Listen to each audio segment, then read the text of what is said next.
ধর্ম হোক যার যার, বড় মা সবার। চালান হেঁটে থেকে এসছে স্টেশন লোক গঙ্গার ঘাটের দিকে। যাবেন কিভাবে বড় মার কাছে? কোন কোন ট্রেন নৈহাটি যায়? খরচ কত? পূজা দেওয়ার সময় এবং পূজা দেওয়ার নিয়ম কি? কিবার বন্ধ থাকে? কোন সময় প্রচণ্ড ভিড় হয়? আর এখানে কি ভোগ খাওয়ানো হয়? ভোগ খাওয়ানোর তাহলে সময়টা কি আছে?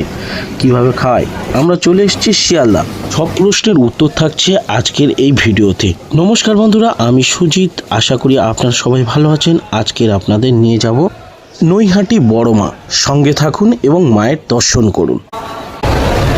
6টা 2 কৃষ্ণনগর লোকাল, 6টা 10 D2। আমরা যাব D2 থেকে 6টা 10 কৃষ্ণনগর লোকাল।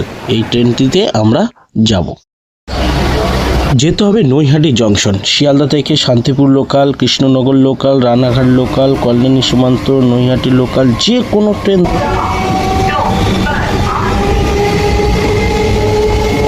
10 থেকে 15 টাকা বিনিময়ে পৌঁছে যান নৈহাটি।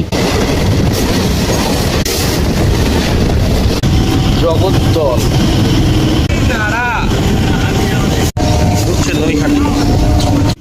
নৈহাটিতে আমাদের ট্রেন ঢুকে গেছে। নৈহাটিতে নেমে গেছি। এখান থেকে এক্সেলেটারে করে যাব আমরা ওভারব্রিজ থেকে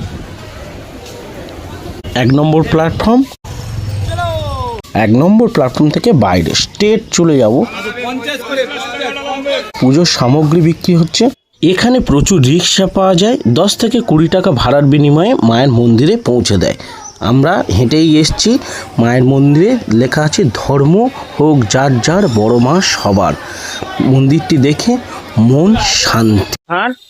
আর এদিক থেকে এসছে স্টেশন লোক গঙ্গার ঘাটের দিকে যাব, স্নান করব, তারপরে মায়ের ভোগ দেব। প্রচণ্ড ভিড় হয় শনিবার ও মঙ্গলবার, তুলনামূলকভাবে অন্যান্য দিন কম। গঙ্গার ঘাটে এসছি। এখানে গন্ডি দিচ্ছে। যারা কোনো প্রার্থনা করে সেই প্রার্থনা সফল হলে এই দণ্ডি দেয়। টয়লেট যাওয়ার রাস্তা। এখানে যেগুলো মুদো বাঁধা বলে, এই মুদোটা বেঁধে যায় নিজের মনস্কামনা পূর্ণ হওয়ার জন্য। পূর্ণ হলে এখানে এসে গঙ্গায় স্নান করে মায়ের পূজা দেয়।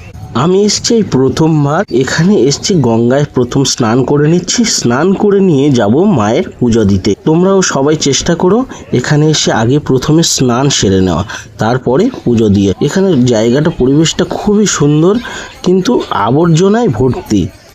এটা খুব স্লিপ। আগে ভবেশ কালী নামে পূজা করা হতো।